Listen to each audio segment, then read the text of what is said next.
Hi hello friends, Sangeeta क्रिएशन्समध्ये तुम्हा सर्वांचं मनपूर्वक स्वागत आहे। सर्वांना श्री स्वामी समर्थ। आजच्या व्हिडिओमध्ये आपण पाहणार आहोत गोपीबाही शिलाई व कटिंग करण्याची अगदी सोपी पद्धत। आता मी तर स्लीव्जवरती रेग्युलर प्रमाणे स्लीव्जचं कटिंग करून घेतलेलं आहे अस्तरवरती।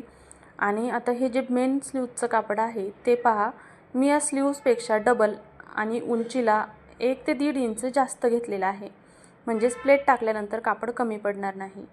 तर ही जी स्लीव्ज आहे यापेक्षा हे कापड डबल आहे आणि ही आहे या कपड्याची बंद बाजू, ज्या बाजूने मी सेंटर कट देऊन दिलेला आहे। आता सुई ओपन बाजूकडून पहा 3.5 इंचावरती मार्किंग करून घ्यायचं आहे। आता हे मार्किंग चेस्ट साईजनुसार कमी जास्त होऊ शकतं। हे 34 साईजसाठी 35-36 पर्यंत 3.5 घेऊ शकता। त्यापुढे मात्र हेवी साईज चेस्ट असेल त्यावेळेस 4 इंच मार्जिन घ्यायचं आहे। तर मी आता दोन्ही बाजूकडून 3.5 इंचावरती मार्क केलेला आहे आणि तिथे कटसुद्धा देऊन घेतलेला आहे, म्हणजे आपल्याला प्लेट कुठंपर्यंत टाकायच्या आणि थांबायचं कुठं हे लक्षात येईल। आता पहिल्या कटपासून पहा, मी इथे छोट्या छोट्या प्लेट टाकून घेते। तर प्लेट टाकताना तुम्ही एखाद्या टोकदार वस्तूचा आधार घेऊ शकता किंवा मग हाताने सुद्धा टाकू शकता, पण मी ते आता स्क्रूड्रायव्हरच्या मदतीने सर्व प्लेट एकसारख्या टाकून घेत आहे, म्हणजेच अर्धा इंच उंचीच्या प्लेट्स मी टाकत आहे। तर ह्या सर्व प्लेट एकसारख्या टाकायच्या आहेत।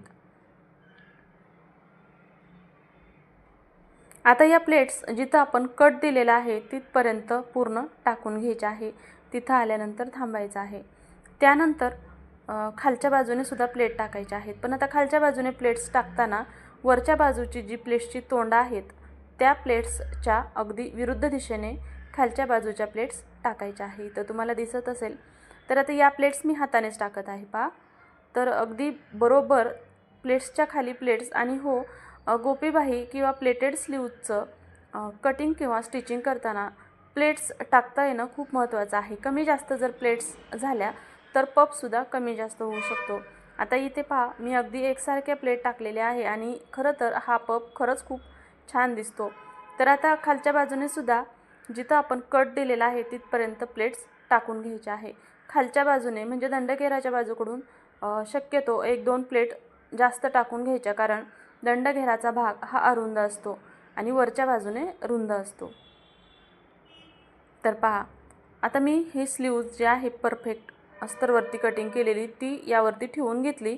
तर थोडंसं कमी पडत होतं, म्हणून मी वरच्या बाजूची म्हणजेच आर्महोलच्या बाजूकडे एक प्लेट उसवून घेतलेली आहे। त्यामुळे इथं स्लीव्जचं कापड बरोबर होईल। पहा, दोन्ही बाजूने एक प्लेट उसवून घेतलेली आहे। दंडघेराच्या बाजूकडून प्लेट्स उसवण्याची गरज नव्हती, त्यामुळे मी त्या बाजूने उसवली नाही। आता जे मेन ब्लाऊजचं कापड आहे त्याच्या आतल्या बाजूकडून ही अस्तरची स्लीव्ज या पद्धतीने ठेवून घ्यायची आहे आणि मग जी स्लीव्ज आहे तिच्या चारही बाजूकडून पूर्ण शिलाई मारून घ्यायची आहे। शिलाई मारताना काळजीपूर्वक मारायची आहे, कारण जे मेन प्लेट्स आहेत त्यांना शिलाईमध्ये ते प्लेट्स जाणार नाही किंवा प्लेट्सची तोंड उलटी पडणार नाही याची काळजी घ्यायची आहे। तर पहा, या पद्धतीने पूर्ण बाजूकडून मी शिलाई मारून घेतलेली आहे। त्यानंतर एक्स्ट्राचं जे कापड आहे तेही इथे कट करून घ्यायचं आहे। आता या पद्धतीने स्लीव्ज तयार झालेले असेल।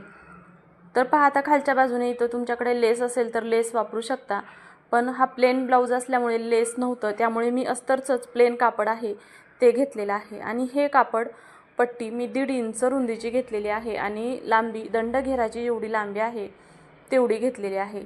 त्यानंतर या पट्टीवरती स्लीव्ज या पद्धतीने ठेवून घ्यायची आहे आणि मग 1/4 इंच शिलाई मार्जिन घेऊन शिलाई मारायची आहे। तर पहा, या पद्धतीने त्या पट्टीच्या अगदी वरती मी ही स्लीव्ज ठेवलेली आहे आणि दंडघेराच्या बाजूकडून अगदी एकसारखी शिलाई मारून घ्यायची आहे, किंवा तुम्ही पट्टीला आधी अर्धा इंच फोल्डसुद्धा करू शकता। आता पहा, ही पट्टी ओपन करून घ्यायची आहे।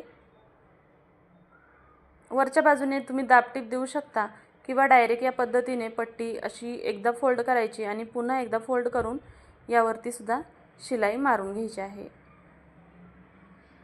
या पद्धतीने अगदी सोपी आणि सुटसुटीत पद्धत आजच्या व्हिडिओमध्ये मी तुम्हाला सांगितलेली आहे। या पद्धतीने तुम्ही अगदी सोप्या पद्धतीने गोपीबाहीचं कटिंग आणि स्टिचिंग करू शकता। तुम्हाला जर ही पद्धत आवडली असेल तर व्हिडिओला एक लाईक नक्की करा आणि हो, व्हिडिओ आवडला असेल आणि स्लीवची डिझाईनसुद्धा आवडली असेल तर कमेंट करून सांगा. आणि चॅनलवरती नवीन असताल तर चॅनलला सबस्क्राईब नक्की करा. भेटूया उद्याच्या नवीन अशा व्हिडिओमध्ये. तर पहा, इथे अगदी खूप छान पप आलेला आहे स्लीव्जला. तुम्हाला दिसतच असेल व्हिडिओमध्ये किती छान आणि सुंदर ही पप स्लीव्ज गोपीबाही स्लीव्ज बनवून तयार आहे. तर चला भेटूया उद्याच्या नवीन व्हिडिओमध्ये. आणि आजचा व्हिडिओ पूर्ण पाहिल्याबद्दल मनापासून खरंच खूप खूप धन्यवाद.